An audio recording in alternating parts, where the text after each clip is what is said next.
Well, welcome everyone. I'm Harris Rosen, and I'm the co-founder of CareerPathIntelligence.com. And we're live today with John Warner, and he's going to talk about some of the challenges, but also the opportunities associated with aging and longevity. And for all of you Zombies out there, both John and I are, shall I say, sweltering in place here in sunny California.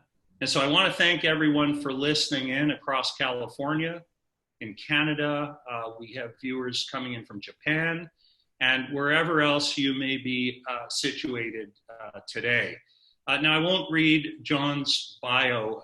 He's quite accomplished. He's done a lot.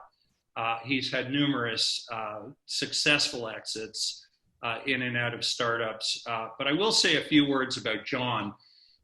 He's the CEO of Silver Moonshots, an accelerator located in Los Angeles. And if there's a guy that really understands that there are unmet needs in the 40 plus and 50 plus space, it's John Warner. And I should emphasize from the onset that the challenges of aging really affect everything that human beings do moving forward. And this really predates COVID-19, doesn't it?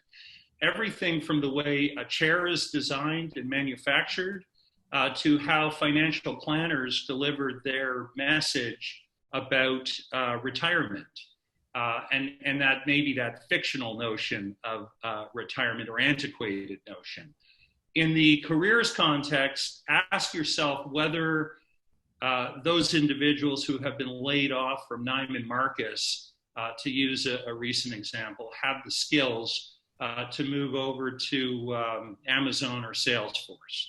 Okay, and so John's going to present for about 40 minutes, 40 to 45 minutes, and then we will go to a 15-minute written Q&A format. We're going to take those questions in writing because we want to make sure that there are a significant number of people attending today, and we want to make sure that there's no background noise. But people feel free to start putting questions in right away, and we will do our best to get to them. So, John, welcome, and thanks for being here. Thanks, Harris. Good to be here. So I'd like just to build on a couple of things Harris said. Welcome, everyone. Harris did a little bit of explanation of my background, and starting with Silver Moonshots, which is a virtual accelerator I've been running for about 15 months or so now. We run a bunch of companies through this accelerator. I'm going to talk about it a little bit, so you'll get to know a little bit more. But before I do, just to give you a little bit more, and I think Harris may have slightly over-egged the omelet in terms of some of my successful exits. I think I have to take those by association.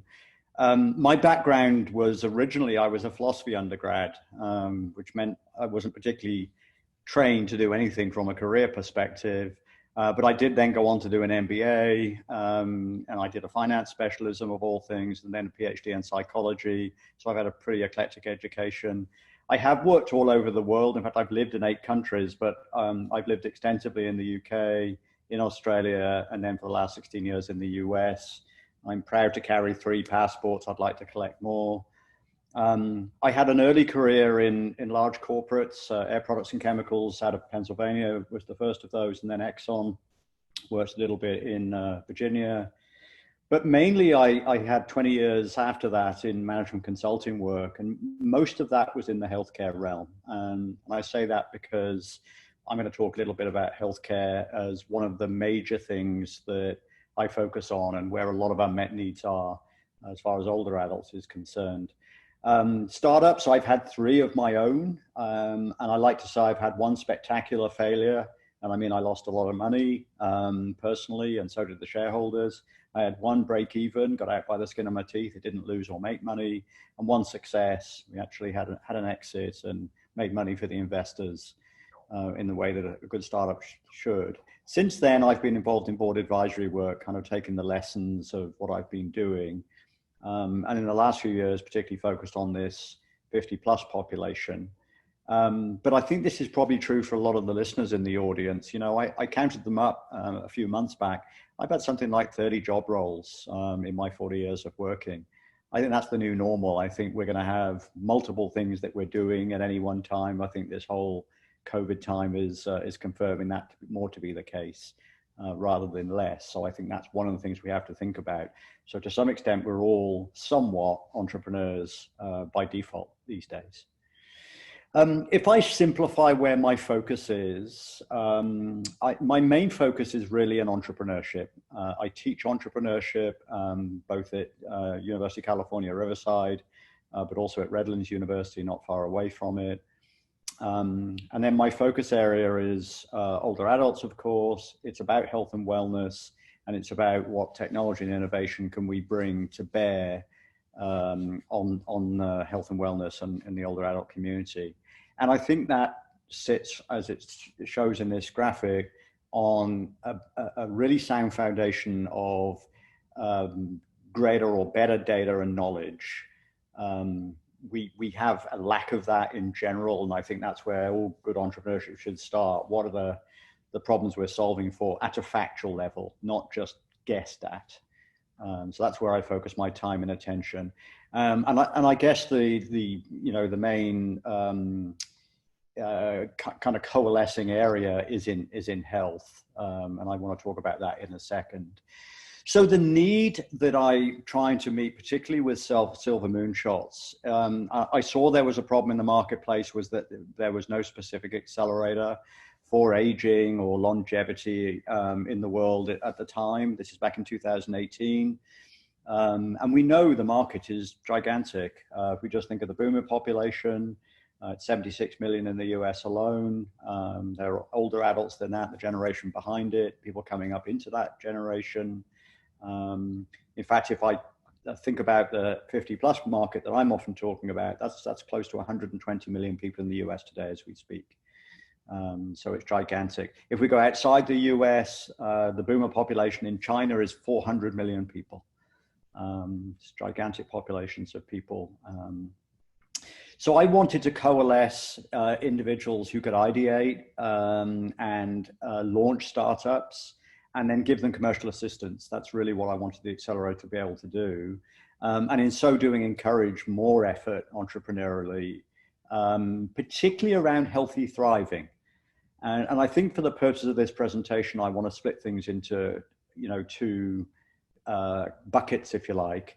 One is older adult needs themselves. And I think that's about entrepreneurs in the peer group, solving for problems in the peer group. So this might be a 55-year-old solving for another 55-year-old. So this is a need for entrepreneurs to take on entrepreneurship later in life. And Harris alluded to that. But it's also young people taking an interest in this community.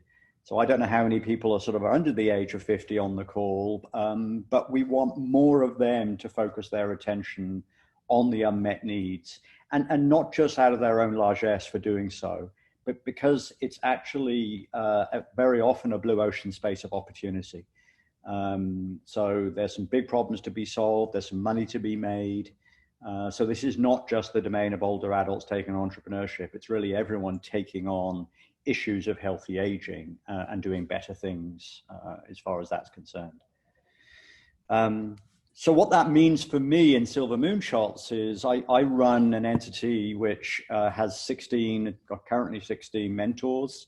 We assign a mentor to every team that we curate through the experience. We run half a dozen companies through the cohort every quarter. And we assign a mentor team and then a roving mentor to all 6 of those. And in that team, as you'll see on the graphic to the right, that is the mentor team. We have people in their 20s, 30s, 40s, 50s, 60s, and even 70s. And that's important because we found along the way that it's better to match people based on their passions, their interests, much more than on age. It's one thing to go and say, yeah, someone who's 60 needs a 60-year-old to talk to them. It's more about are they on the same page in terms of those passionate interests. So I wanted to make that point. And that's particularly true when it comes to healthcare, incidentally. So our vision for Silver Moonshots is to be, we're a non-profit incubator. We don't directly look to go and make money on the back of this. We're trying to increase the numbers of startup companies that are solving for older adult issues by focusing on the 50+ market. And if you don't like that label, it's aging or health-related tech innovation. Supported by mentors, and we do that worldwide. In the last cohort, I had companies from Australia, from Norway, from Canada. Actually, one of them was from Canada. We want to just fuel participation so it's bigger and bigger because there's so much opportunity in this space. We've got nowhere near enough startups in it. So it's one of the things we want to change. I want to talk briefly about healthcare as a sector because it's an often confusing term, and I'm going to come back to healthcare because it's my area of focus mainly.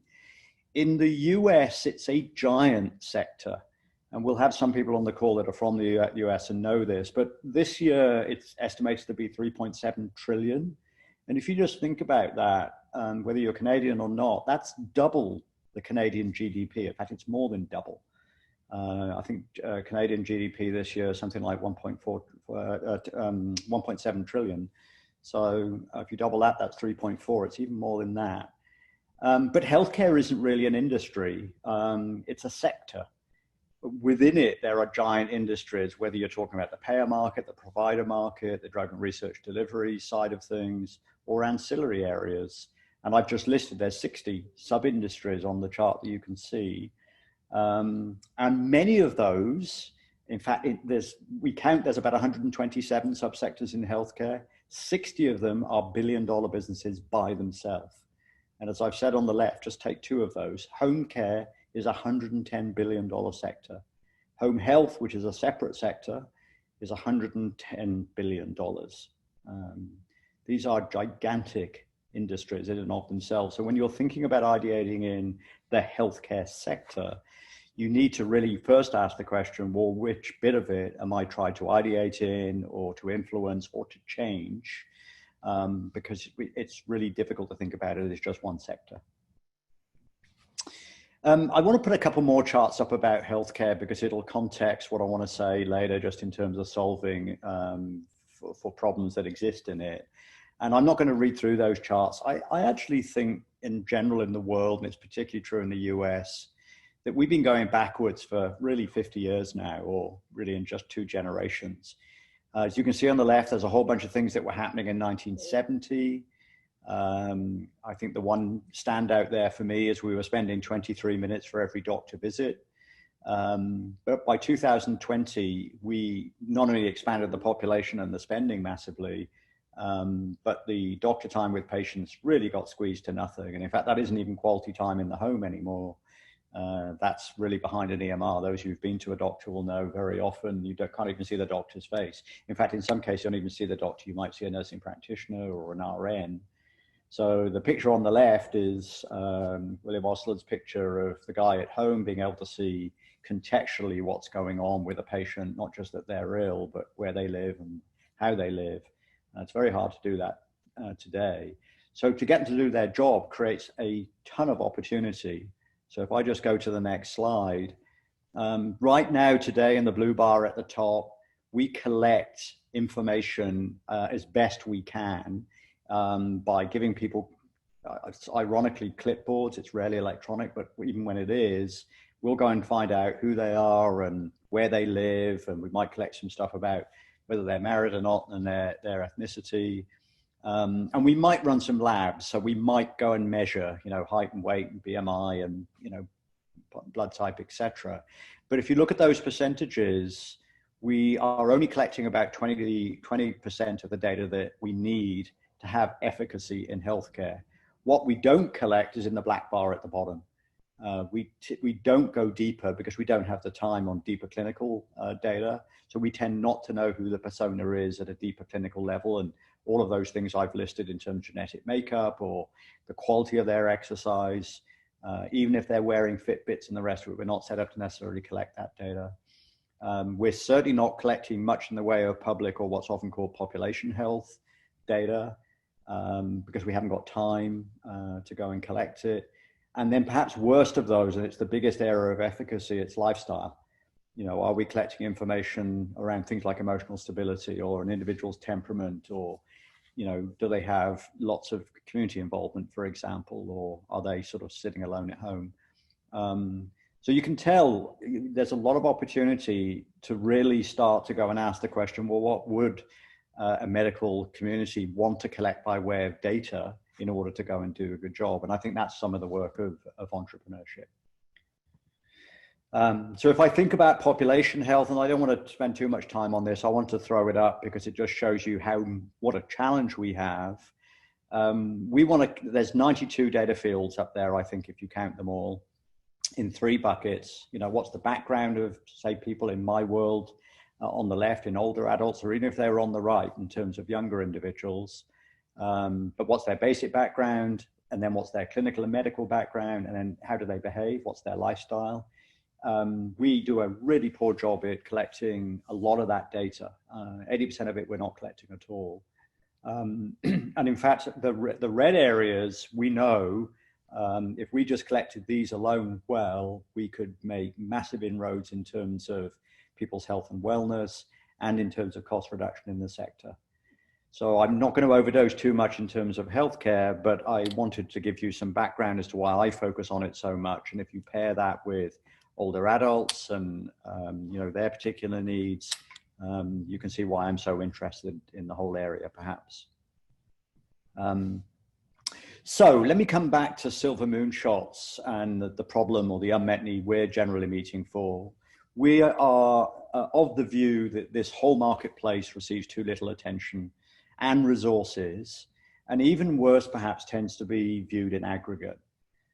So what in aggregate means is that it's a monolithic whole. So if you take a very wide continuum, let's say, from 0 to 100, we'll have the 100-year-old person on a regular basis, going forward now. The first 50 years, we collect data in a very granular way, generally about people. Think of the teenage market, for example. No one on the call would expect a 14-year-old teenage girl to be the same as a 15-year-old teenage girl. That's 1 year of difference. But in the older adult population, we're more than happy to regard a 55-year-old as exactly the same as a 68-year-old. And that's a 13-year difference. And that's crazy. It's just not true. There's as much granularity and variety in the older population as there is in the younger one. And their needs are therefore different. Unfortunately, their voice is not that loud. And sometimes it's non-existent. So one of our jobs is to really help understand who is in that population and how does it fall out in terms of tribes. And that's particularly true because it's burgeoning. It's not only a bigger population in physical size, but it's living longer. In fact, the numbers are very close to 10 years longer than they were in 1980 by 2030. So in a 50-year time frame, we've added 10 whole years to lifespan, which brings a whole range of other issues that need to be managed. Hence, we focus on the startup companies that can solve problems in this space, which are legion. Let me just put some metrics around the economy, the longevity economy. So these numbers were 2017. I think I said earlier, it's now 120 million. It was 111 million back then in the 50+ market. It's 7.6 trillion in discretionary economic activity. So this is discretionary spend. So in the US, and these numbers are from the US, in the US, there's about 15 trillion in discretionary spending. So as you can tell, the 50+ spend slightly more than the under 50. The under 50 is 7.4 trillion. So more money is spent in this area than it is in the under 50. And yet only 12% are advertising dollars and marketing dollars, for example, are spent on the 50+ population. And that's partly because they're treated like a monolith and partly because they're ignored in terms of their needs for particular products, particular services. And that's where the opportunity lies. So as you can tell, this is a very big area in terms of size and numbers of people in it, but also in terms of the economics as well. So why focus on older adults at all? And I'm going to just jump to seniors for a second because it's the other pejorative term we often use. Well, partly because we don't know much about them. And here's just one way to think about this. If we ask a really simple question, where do seniors live in the US? I don't know how many people think about this, but we did some research on this within Silver Moonshots. It's one of our research projects. So in 2018, the senior population, in other words, 65 plus, were 48 million. Even though it's doubling, by 2050, it'll be 96 million. This is where they live today. 26% live in their own homes. There's a bunch of them live in rental accommodation. Some live with family and friends, quite a lot. As many as live at home. So they're living with parents, they're living with siblings. There's a whole bunch of people live in gated communities, not a population we talk about collectively. There's people who live in independent living facilities, or in assisted living, or in memory care where they've got mild or severe dementia problems, in hospital skilled nursing homes, sometimes for long periods. So at any one time, 480,000 of them. And then look at the last point. There's 10.5 million people. We have no data as to where they are. We think they're probably homeless in correctional facilities, living abroad, living in hotels and motels, in some cases living on ships, cruising the world, which is probably they're not doing in the last 3 months given COVID. But we really have very little data like this in terms of where people are and what they need given that situation. So I would argue knowing when people are in their home as opposed to in someone else's home or in a medical facility is pretty crucial data. And to be a startup in this space, we need to understand data like this at a very granular level. So what are some of the issues in healthcare? And I know I'm overdosing a bit on healthcare, and I'm gonna go away from this in a second. But they're many and various. On this slide, I couldn't get any more space than having 18 areas on here. These are often called disease conditions or comorbidities, and there's no order to this in particular. But all of these represent giant issues and giant amounts of spending for which there are few solutions. So if you think about painful joints or substance abuse or heart disease or cancer, without even leading that risk, just cast your eyes down that list. And I can guarantee you there are opportunities to solve for a legion of problems in every single one of those. These things are often medicated, which means that the problem doesn't go away, it's just alleviated somewhat. And sometimes it's not very well alleviated. But we could really put word clouds up around every one of these and get underneath every one of them. And I publish a lot of data in this space just to go and show how big these opportunities by themselves. And then what about non-health issues? Because as I said, there's opportunity to be entrepreneurial in all of this space. Well, mobility and isolation and loneliness and frailty generally, or elder abuse or dietary problems, or how do individuals with frailty walk their pets, just to take number 18 on that list. Again, I didn't have room to go and double this list, which I could easily have done. But I guess what I'm trying to do most is convey that we have got a massive amount of opportunity in front of us to come up with new solutions in these areas. For the most part, this is a population that doesn't have enough eyes and attention on it. So any effort to enter it is likely to take you a long way if your solution is compelling.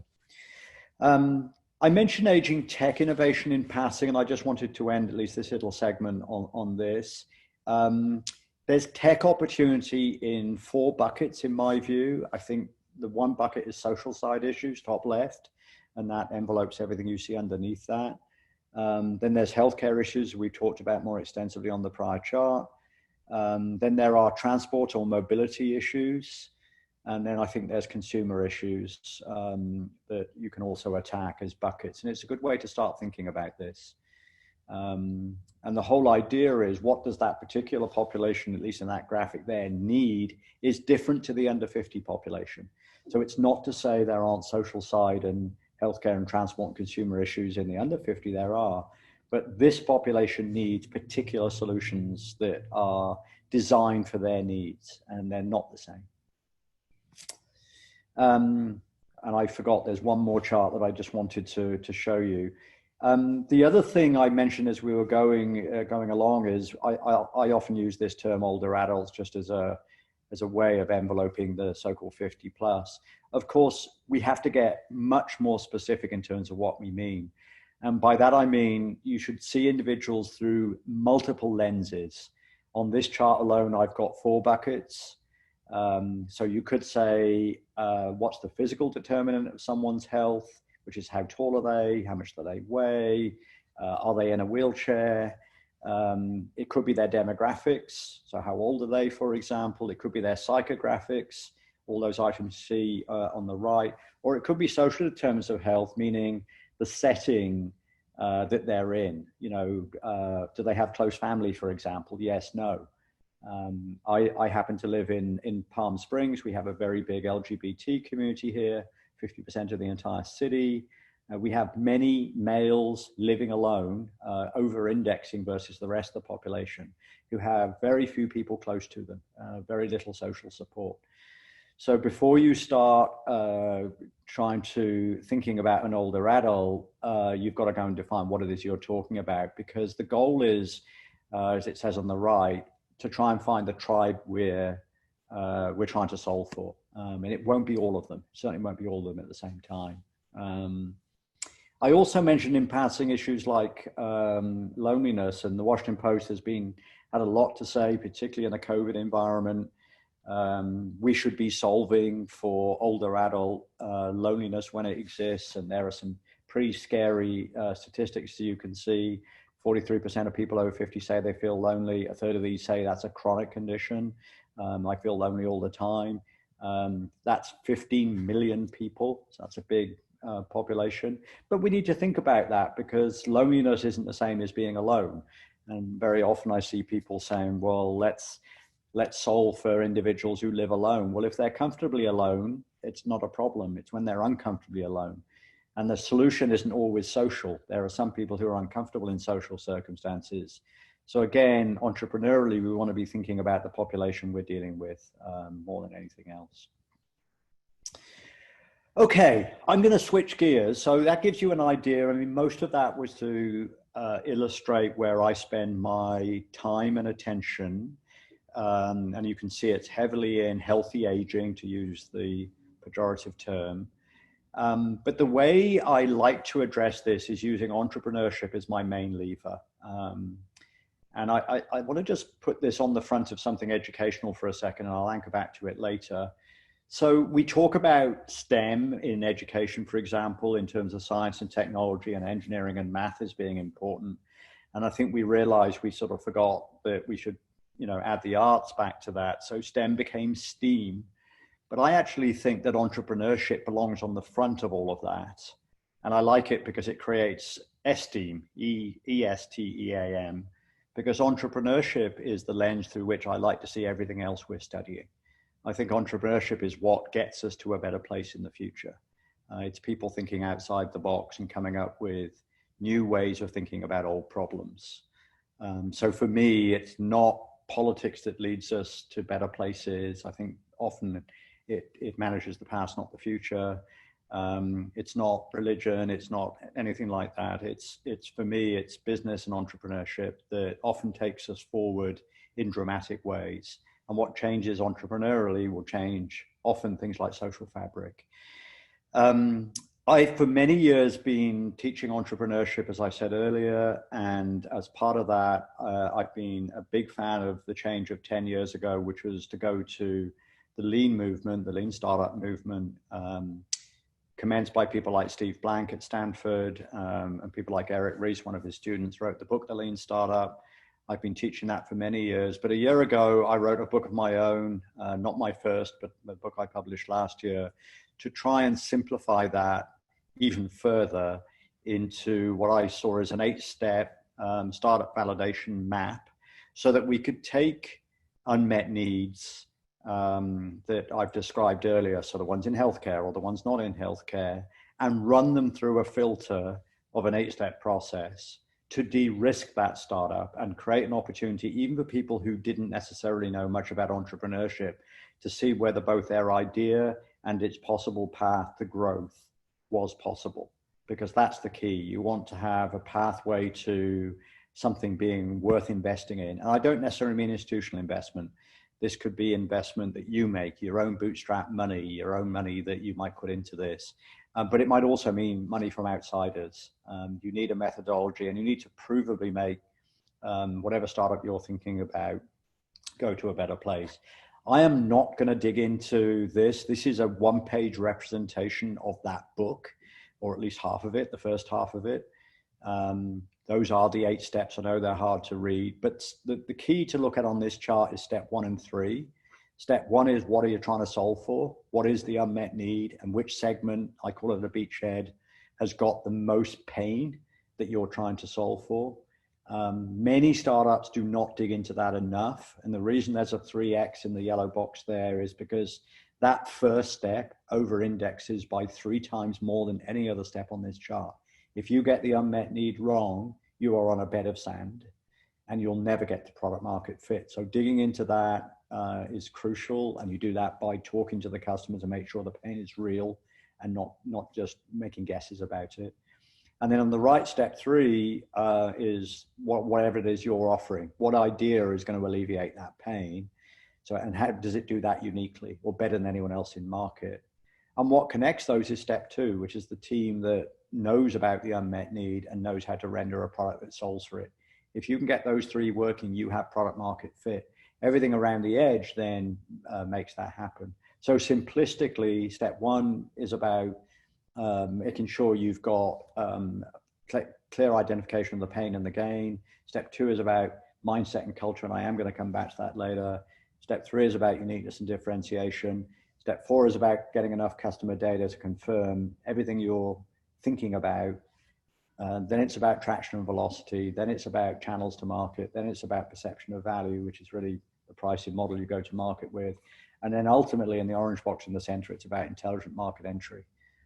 So that is a ridiculously short spin through a book, but that template, as you'll see at the end, is not only up for free on the slamprocess.com website in the resources section, but I've got a bunch of questions under each of those steps just to guide people in terms of what they need to be thinking about without even having to buy the book. So that is the Startup Launcher Assistance Map. I mentioned a STEAM earlier. So we have to use, in my view, entrepreneurship as a way of thinking about the challenges in the world. And as I said, I think it can lead even our recovery in a post-COVID-19 world, whenever that may happen. And I'm sure people on this call may have views about whether that's in months or even years ahead. And we know it affects both old and new industries.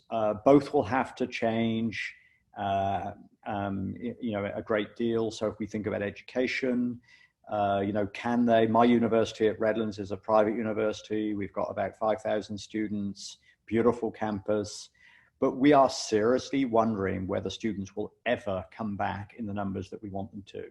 And does online delivery become, the way to go forward?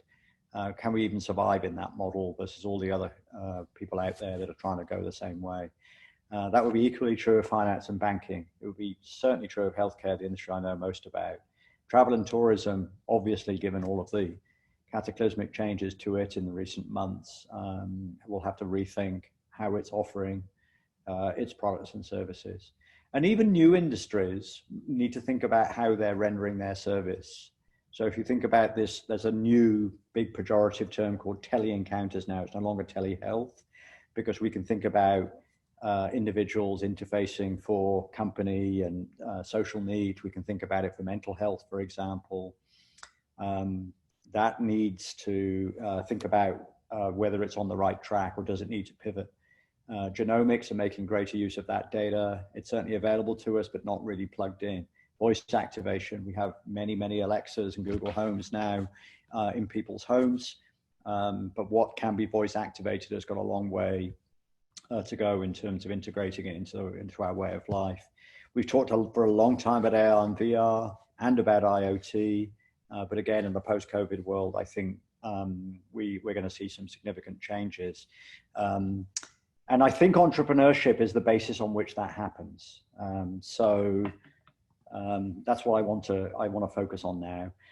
So how do I become more entrepreneurial is one of the key questions. And I have a view on this, but just before I sort of get to it in background, there's some obvious things to say, because clearly we can read about it. We can listen to entrepreneurial podcasts. I particularly like How I Built This because it tells the story of entrepreneurs who've succeeded, as a show on NPR in the US.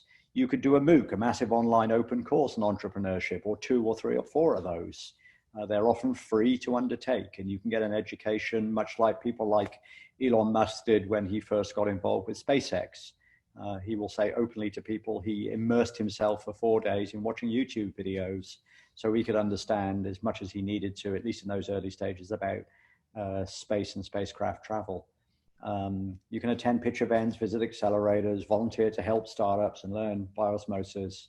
You can even write and read blog articles, hone your mentoring skills, or even be prepared to be a mentor. And I know in these town hall meetings, Harris has had Chip Conley, for example, who coined this term, a combination of a mentor and an intern, where the relationship goes in both directions. You're learning about what's going on from a person that might be younger or older than you are, for example. So those are some obvious things you can do. But in the end, I think it comes down to mindset. I think becoming an entrepreneur is all about what's going on between your ears. Socrates said famously, the unexamined life is not worth living. So the key is to know thyself, he said all the way back then. And if you think about graduation speeches and promises, you would hear things like, you're poised to do great things, you stand ready to fulfill your potential, work hard for your dreams, destiny awaits. That isn't just something to tell 21 or 22-year-olds. That's true today, whether we're 31 or 41 or 51 or even 61. The only thing that holds us back from being entrepreneurial is ourselves. We have the scope to change things if we wish. So I know I'm not going to ask for, but I'd like you to think about it. Just read these quotations. I'm going to tell you the answer, but what do you think they have in common is my question here. And they do have one big thing in common. I mean, you might argue they're all a little bit negative, but things like, I don't want to ever hear any bad news or negative feedback. These are all real quotations from people that I've heard in the past. And I'm going to tell you the answer as you read these. I hope they've been on screen long enough just to sort of read them, and they're going to be repeated. But they're examples of fixed mindset. And fixed mindset I'm using as Carol Dweck, who's another professor at Stanford. She wrote a book on growth and fixed mindset in 2007, in which she split the world into these 2 big buckets of individuals who've got growth mindset versus fixed. I'm going to define that in a second. And what I'm going to argue, in fact, the F and the M's on here are females and males. I try to be balanced because it's not that all men or all women have fixed mindsets. They're pretty equally balanced.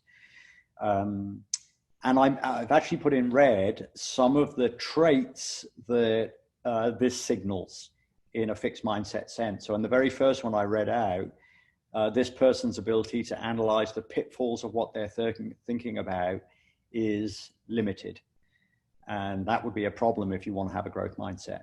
I'll also particularly point out the very last of these. I changed the picture. The person in the picture on the right is my brother, who lives in Australia, and he wouldn't thank me for putting his picture up there. But he actually said that very last thing to me a couple of weeks ago. All people with virtual assistants are not worth talking to. And the problem with that is that there's a whole bunch of people that aren't important to talk to. They have nothing valuable to say. And he can live his life that way, not a problem. But it's certainly a fixed mindset. It's a perspective in terms of busy people who like to use virtual assistants apparently have nothing interesting to say for him. So he will limit his entrepreneurial ambition, even though he is an entrepreneur, by having that view. And it wasn't said even in a humorous way. So I hope that illustrates the point. I don't want to spend a lot of time on this, but I've been thinking a lot about mindset in recent times, and particularly around mindset and entrepreneurship. And when I talk about mindset, I want to just distinguish eligibility from suitability. Eligibility is, can the person perform the job that you're asking them to do? So if you think about entrepreneurship as a job, you need to be skilled at it. So your certifications to do it, your skills and ability, do you have the education around some of the concepts? Do you have a particular type of experience? I mean, have you had a startup in the past? Even if it was just something like running a small business, matters. I'm not pretending it doesn't. But I would argue that there's another part of the equation which we can do something about, which is suitability. And those are all the things on the right-hand side. And I've been thinking about more about the right-hand side than the left, because if you have an inkling you can do the left, can you perform in this role? Will you do it? I think is the stuff of mindset. And I think that starts with asking yourself a bunch of questions. How committed are you to the journey of entrepreneurship, and what are your driving forces? Can you work hard enough and take the risks you need to take? Does it match with your personal and family circumstances? Because it's not a 9-to-5 job. Do you have the skills you need? Do you know your own strengths and weaknesses? Do you have an idea that's good enough, or to pivot if it's not? Does it fill in the gap of the market? And that means ultimately, will it sell? Do you have enough funding, even out of personal funds, to get into this? Can you survive initially? And can you build networks? Because it's very hard to do this thing alone. So those are some of the initial core questions. And what that's doing is asking you, do you have the ability, the chops, if you like, to be in the 2% mindset population? So again, this is research that says only 2% of the population have the ability to do this, because most people, 98% of the population, live in a comfort zone described inside that chalk circle that you see on screen right now. I'm happy, and there's nothing wrong with this, but I'm happy being like everyone else. And maybe I'm just surviving. Maybe I'm getting by. Maybe my life is dull. I'm playing it safe. Entrepreneurship can take you into the outer ring, but of course it comes with a whole bunch of challenge too. So you have to take the good and the bad. But what you're doing by asking those questions is deciding, are you inside the circle or outside it? And of course, what I'm exhorting people to think about is getting outside it and taking those risks, if the questions are at least positive in broad terms. So I'm going to just end on making sure we understand, before we have any questions, what fixed and growth mindset is. This is Dweck's definition, and you can read it for yourself, but let me summarize. A fixed mindset says that we arrive on this earth, and after a certain point in time, we get all the intelligence we need, and we do not move on from that. There is nothing to learn. I can survive on the skills I've got, and they're pretty hardened. And in fact, I don't need to pay much attention to new ways of doing things, because the old ways will do. What this tends to translate into is to people who strive for success and avoid failure. And as you'll see, that contrasts hugely with a growth mindset that says failure is a necessary part of learning to be better. So it thrives on challenge and doesn't see failure as evidence of unintelligence, but as it says, as a heartening springboard for growth. So if you like, it's about hard work on the right-hand side. It's about accepting failure is going to happen, and you get up and you do it again until you get there. Fixed mindset says, I might try it once, but if I fail, I drop it and I move on to something else. So that's fundamentally the difference between fixed and growth mindset. What I've been doing in recent times is getting underneath this, and we've taken there's an assessment in the world that's been around for 30 years called the Harrison Assessment. What I like about it is it has 175 traits in it, and it allows me to go and take the traits that I think that load for mindset, for growth mindset, and these are they. In fact, the booklet I'm illustrating on screen on the left is available. Anybody who wants it, I'm happy to send it to them for free. And Harris, perhaps we can make that available in the notes afterwards we send out to people on the call. But these are some of the traits and how they're defined. And we derive these by doing a narrative analysis on Dweck's work and deciding these were the ones that made a difference. They should be no great surprise, but we can now measure these on an assessed basis. So we can measure the extent to which people take initiative, that have self-improvement at their core, that are persistent, are optimistic, are flexible, etc., as you go down that list. And there aren't just 12 essential traits. There's 13 desirable ones. They don't load as well, but they load strongly. So is an individual cause motivated? Do they want to lead? Are they collaborative enough? Do they influence, etc.? These things load, and we've been running this as an assessment. We've got about 60 people in the pilot group. We've been taking existing entrepreneurs and CEOs and looking to see the extent to which these load. And it's worked out really well. So the summary, and I want to end on this before we throw to questions, is I'm going to end by saying, given that sort of very snaky journey through my background and how I play in the entrepreneurial space, I spend an inordinate amount of my time thinking about whether people have got enough of a growth mindset. Now, you're not going to be one or the other. This is a continuum. So no one is wholly fixed. No one is wholly growth mindset orientated. It's a continuum, and it's a changeable one. So today you might be 61% growth mindset orientated, and your scope is to improve that. You could be 71% or 81%.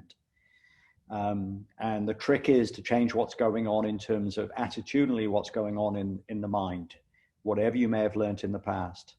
And as this summary chart says, it means you would shift your view from challenges being as something that you don't like to ones that you even start to initiate. You take on tough projects. Failure isn't about the limit of my abilities, it's about your opportunity to grow. You get up and see it as having silver linings. Even if you're cabin fever crazy with COVID, how is this giving you the opportunity to grow? You don't seek what you already know and to confirm it. You seek out new things and new information sources. You don't even talk about how smart you are today. You just try hard because that's the way to get to improvement. You don't give up, you persevere. It's not about your abilities, it's about effort and attitude. It's not about feedback and criticism being seen as personal. It's about seeing everything as constructive, even if you don't like it. And it's not being threatened by the success of others. It's about being inspired by it so you can try harder again. If we can do that, every individual, whether you're a 25-year-old or a 35-year-old on this call, or you're a 55 or a 65-year-old, that's the transition that makes the most difference to becoming entrepreneurial. And that will turbocharge every career the more you can get to the right-hand side. With that, I'm going to hand back to Harris. Thanks, John. I love what you said about the growth mindset, and it's so true. And, if you're not nimble today, that's a far more serious deficit, isn't it? I mean, from cradle to grave almost than any other.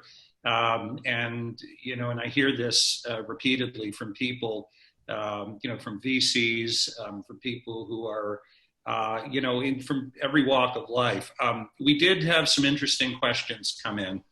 And the first one I can personally relate to, and probably you can too, John. I mean, you're a Brit living in California. Even if you have 3 passports, you'll relate to this. I had a hospital visit last year. It was a routine visit for an hour and a half. And had I not had insurance, my bill would have been $5,167. So this was really, this was a cold shower in a sense. I thought, wow, fortunately, I'm insured. But what do people do, if they're not insured? And this is germane to the question that came in. And the question is, how is COVID-19 likely to force healthcare reforms in the US? It's a 2-parter. And is there more demand for startups in the distance medicine world? We see this, of course, in distance education. But so back to you on that. Yeah, so a couple of things. So yeah, I couldn't agree more. I mean, I don't know of an industry who's got less price transparency than healthcare. It's unbelievable. It's like driving up to a gas station and then people telling you after you filled up your car, you owe me $500. And then the next time telling you it's 1,000, and the time after that it's 150. And you just think, we just accept that. We've been accepting that situation for decades. That's got to change, and it will change, albeit slowly. COVID is already making massive changes to healthcare. I mean, it's a very slow and recalcitrant industry. As I said, it's a sector, it's not one body.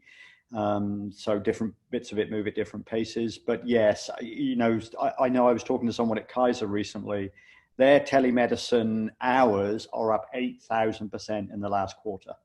8,000%. Telemedicine's exploding. So this whole idea of sort of, distant service delivery is definitely going to be an opportunity. Of course, it doesn't solve all problems. There's going to be opportunity to galore in healthcare in many, many ways. For me, the biggest one is in population health. I think we're going to really start to want to understand people at an individual level much better than we do. And I alluded to that. And think about it, we don't even currently capture cases of COVID by gender. And I think an 8-year-old would know that's pretty silly, let alone trying to get into things like, the racial impact, for example, of COVID on individuals that, are African-American, for example, a big issue right now, or individuals who are obese, for example. So there's going to be an explosion of opportunity entrepreneurially in healthcare. Sure. And necessity is the mother of invention, isn't it, John? Indeed it is. Right. And on that note, we have a few more questions, good questions. One from Jennifer, one from Edgar. Jennifer asks, given your comments on growth mindset, do you think it would be valuable to perform studies on young students as opposed to more mature individuals prior to assist prior to career streaming to get them into a growth mindset? I really do. And again, there's two things there. I mean, I think Carol Dweck's originally work started in high school students, in fact, middle school and then high school. And then she ended up in the graduate population. And there's some really good work already being done showing that streaming individuals and then helping those who needed to be brought along had efficacy to it. I think entrepreneurially, I think there's a huge amount of interest in teaching entrepreneurship earlier. I'm involved in a project in the Inland Empire, which is, to the east of LA, where we're doing that in high schools right now. And I think it's already starting to make inroads in terms of giving people these skills of critical thinking, creativity, ideating, and then some of the language of entrepreneurship, that lean language that people need to assess what's in front of them. Absolutely. Absolutely. I mean, we're not really in a static environment, are we? And, when you compound the issue of age demographics with technology, and that was, so let me just piggyback on that one. People are using the expression Zombies. So whether it's Zoom or any other type of platform, are we successfully getting the 40s and 50s and beyond there, on the tech side? What a challenge that is. Yeah, it's a huge challenge. It's getting a lot better. There are some views that older adults are not very tech savvy. And that's certainly, if you go in the 80 plus population, that's a challenge. It's called the digital divide. And we've got a huge issue dealing with it. And we need to solve it with a lot of help in terms of internet connectivity and then device use. But actually, if we go into, say, this all the way up to the 70-year-old, the penetration is about 83% now with smartphones and tablets. So we're seeing a lot more confidence in this space. I think the challenge actually now in that population becomes education. And I feel it now. I don't understand all the apps on my smartphone and how to use them. So I need better education. It gives me just-in-time ways of understanding the power of Slack or whatever it might be, so that I can use it and join the rest of the crowd who might get it because they're in their 30s and they're digital natives. Well, that makes two of us, John. I look to my 12-year-old for inspiration. There you go. On much of that tech, those tech questions. But that segues nicely into a question from Edgar. He asks, what is missing to facilitate this entrepreneurship in this ecosystem? Tech platforms, methodologies, templates. I mean, you presented a very, not surprisingly, data-rich presentation, and thank you. But it is a very good question. What are we missing? Oh boy, there's a ton. We could spend a whole webinar on what's missing. For me, it is about building ecosystems in the round, and I think that's got many facets to it. I'm going to mention two because I don't have time to mention more than that. I think number one, it comes down to good mentoring. So I think mentoring is missing, and I think we need more people out there coming alongside that have done it before, that have been in the startup space and are willing to give back. And they do that by nurturing those individuals who maybe haven't been through the experience and showing them what they need to take account of. So I think that's partly education and partly literally getting alongside individuals. So I think that's a huge one. The second one has got to be capital, especially in my space, the 50 plus space. We know venture does not follow older adult issues and challenges. Yet at least it's anemic, the amount of investment that's going in. We need to see more. And it comes back to that slide I put up earlier about 7.6 trillion of discretionary capital. You can chase that with the right capital being invested. So we need to see that change. You raised such a good point. I mean, it seems to me that everything, I mean, even in the, I shouldn't say even, especially in the education space, in the higher ed space, focus on the 28 to 52-year-old cohorts have been conspicuous by their absence. And I often wonder why. Because as you said, and China was one that I left out, what a monster, right? In terms of that demographic over the age of 50, right? 50, 60, and 65, and coupled with longevity, micro-credential programs are most certainly going to be weighed very heavily into the future of these individuals, and because many of them are going to live long lives as a result. I mean, despite COVID, right? Absolutely. And so you raised such an important point. I think we have time to squeeze in. There was one more question about the specific types of ventures that are likely to be funded through incubators or otherwise in this space, in the 50 plus and even 60, 40 plus, 50 plus, 60 plus space. Yep. So you want to comment on that? So I can, and I take a somewhat counter view to a lot of people in this space. I don't think it's the sector or the particular need that gets funded versus not. We know there are popular categories that people will invest in, but I think it's more about the quality of the customer discovery. I think if startups can prove there's a real pain point out there and the tribe of people that experience that pain point is big enough, so it's size of market, that TAM, SAM, SOM stuff, the total addressable market, I think they get funded. The problem venture has is individuals coming along with what's often called a point solution, which is something that solves a narrow problem for a very small population of people. People don't write $1 million checks to go and solve a problem for 100 people. They just don't. So I don't think it matters what you bring to the table. What matters is the evidence you bring with you.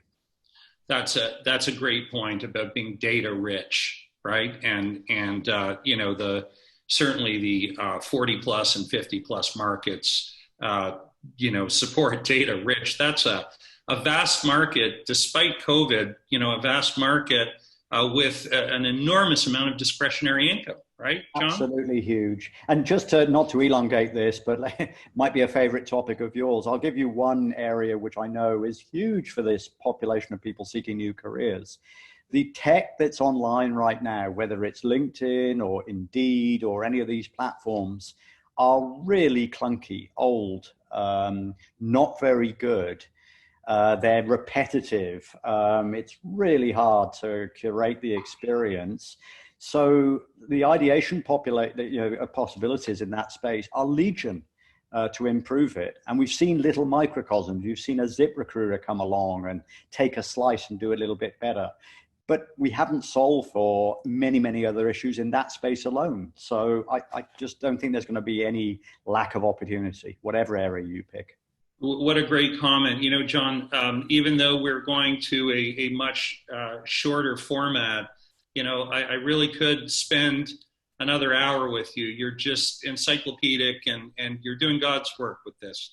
I have to say. So on that note, we're going to have to wrap up. I want to thank John for being here today and thank everybody out there. This session is going to re-air on our YouTube channel. And I've said it before, I'll say it again. We love feedback, positive or negative. The only way we learn is through feedback. And we're a month new But we will be opening up a Facebook page this week. In the interim, please follow us and like us on clunky LinkedIn, right, John? Yep. All you LinkedIn people out there, don't send me hate. I like LinkedIn. I just don't like the recruitment parts. I just think they're clunky. Absolutely. No, absolutely. Absolutely. I just want to mention, I have to get this in, on June 8th, we'll be traveling to a faraway place, to Ulaanbaatar, Mongolia, to learn about what sustainable development means in that part of the world. I spent some time out there. Boy, was that an eye-opener for me in my professional capacity as a lawyer. And on June 14th, we'll be meeting up with one of the world's largest biodynamic winemakers and vegan investor. Obviously, anything plant-based, really moving, really moving these days as well. So thank you, everyone, for tuning in. And most importantly, stay safe. Thanks again, John, for being with us. Okay, not a problem. Thanks, folks.